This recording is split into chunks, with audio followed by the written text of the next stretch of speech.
I want to tell you a quick little story. This is a few client experiences tied together. So we're going to nickname her Jenny. Jenny always struggled with her relationship to her body and with her relationship to food. I felt like she had tried absolutely every diet. Carnivore, low carb, juice cleanses, you name it, and she has given it a go.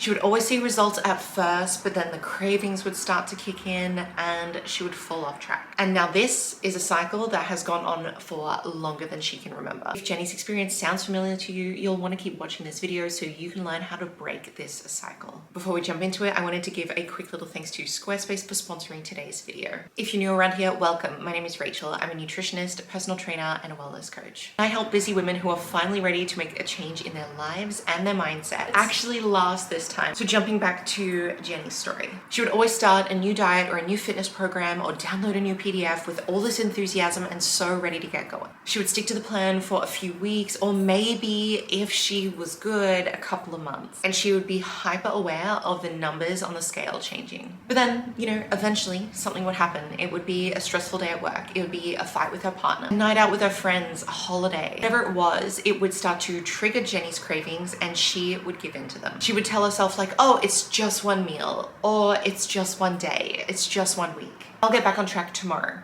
But then tomorrow would come and she would have that familiar feeling that could only be satiated by food. And before she knew it, Jenny was back to her old patterns, her old way of eating. She would eat whatever she wanted, whenever she wanted, and she would do that partially out of frustration. Stop going to the gym, she would stop tracking any of her food or counting calories, she would stop stepping on the scale, she would stop any mindfulness habits and little rituals and routines that she had been building. And eventually the weight she had lost would come back and the habits and routines that she had started to create were gone. It was a pattern that had repeated itself so many times that Jenny had just completely lost count. She felt hopeless, defeated, like she was stuck in this never-ending cycle, and it was just like a yo-yo that she couldn't get off. There is a way that you can break that cycle, and there is a way that you can build a healthy lifestyle to actually last the rest of your life. And in this video, I wanted to give you some actionable tips, some pieces of advice that you can take with you on your journey so that you can stop feeling on track, off track,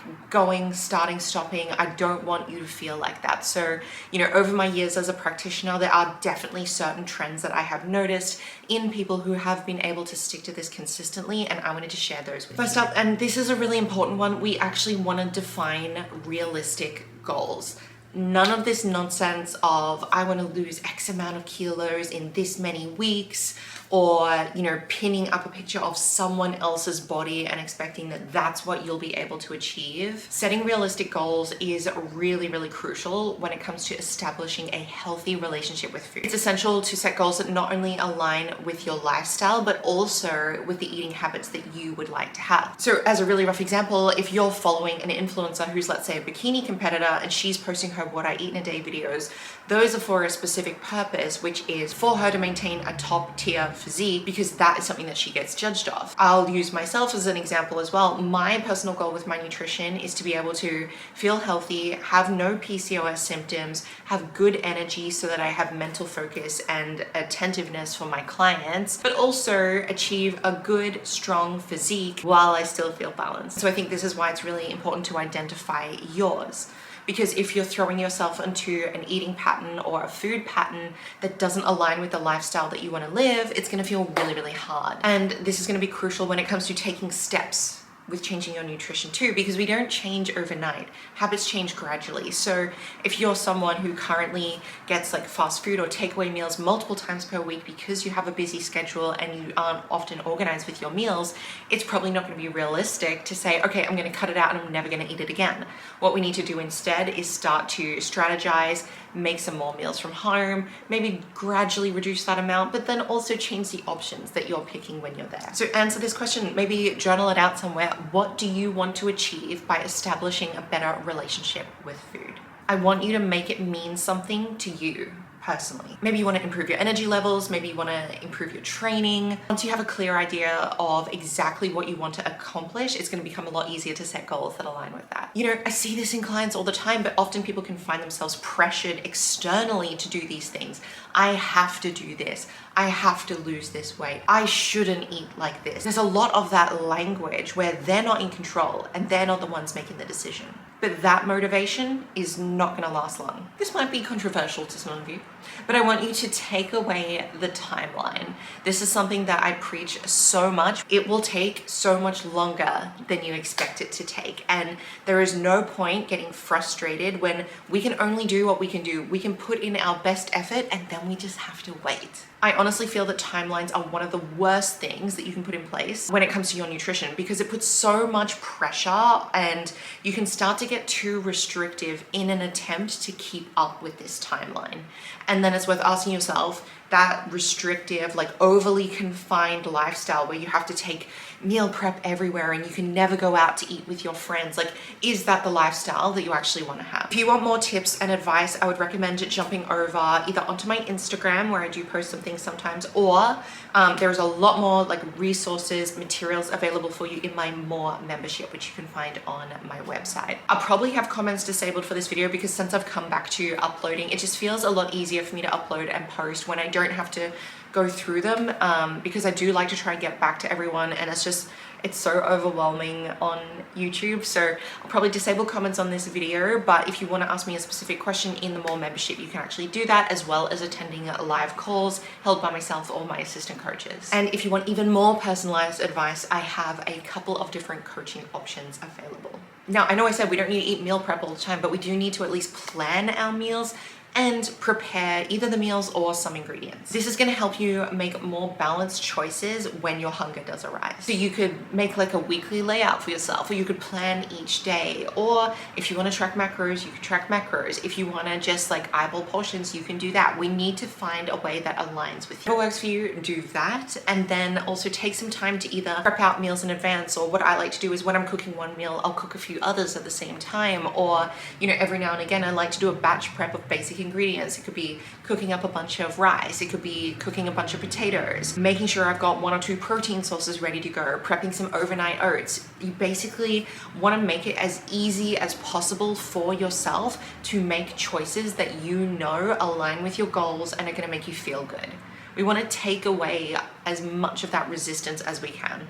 And if you know, oh, I could easily go and pick up this meal here, or I have to spend 20-30 minutes cooking, like realistically, which one are you going to choose? We're all busy, we all have a lot to do. Make it easy for yourself. I know some of these tips aren't necessarily exactly to do with the food itself, but there is a reason for that, because I think falling off or getting out of sync with your healthy lifestyle habits is not so much to do with the food, but it's more to do with what the food means to you, or what does that represent for you, or how does that food help you emotionally regulate. We fall into these patterns and behaviors so easily because it serves a purpose for us. So it's worth looking underneath and going, what purpose is it serving, and how do we make sure that we meet that need in a way that supports us physically, mentally, emotionally, rather than taking a shortcut and sort of using a band-aid. While I'm here, I did want to say a quick little thank you to Squarespace again for sponsoring a portion of today's video. So Squarespace is an all-in-one website builder and host, and I use them to host my vlog, Eat, Run, Lift. If you've thought about putting together a portfolio, a website, e-commerce, blog,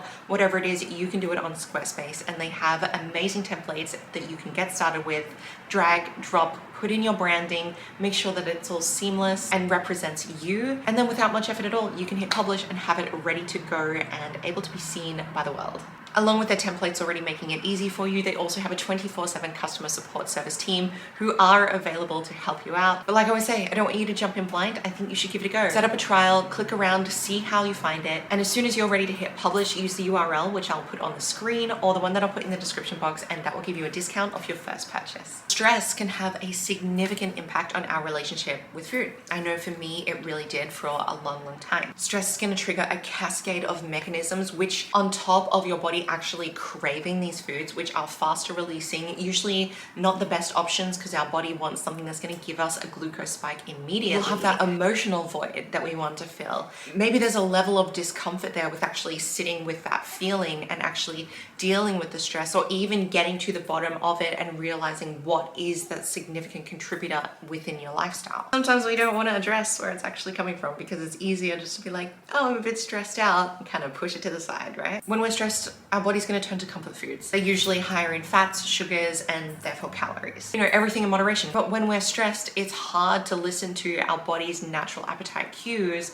and to eat an appropriate amount. These foods can often give us temporary relief, but in the long run, we're sort of left off feeling worse for it. And then we can start to get in behavior loops where that becomes the automatic choice that our brain wants to make when we're put in that situation. It could look like wanting to order a meal after a stressful day at work. It could look like wanting to just numb out, watch TV, and eat a bag of chips or crisps when you've had like an emotionally heavy day. But by learning how to effectively manage your stress, I'm not saying we can get rid of it from your life completely, but we need to learn how to deal with it. We can improve the relationship with food, and then we can become more consistent with our nutrition. And consistency is going to be the biggest thing that gets us where we want to go. It's not about what you can do for 2 weeks, 3 weeks, 4 weeks. It's about what can you do for 2 years, 3 years, 4 years. That's what counts. Now, within my coaching, this is one of the biggest things that I have to help people untangle, and that is overcoming the idea of perfection.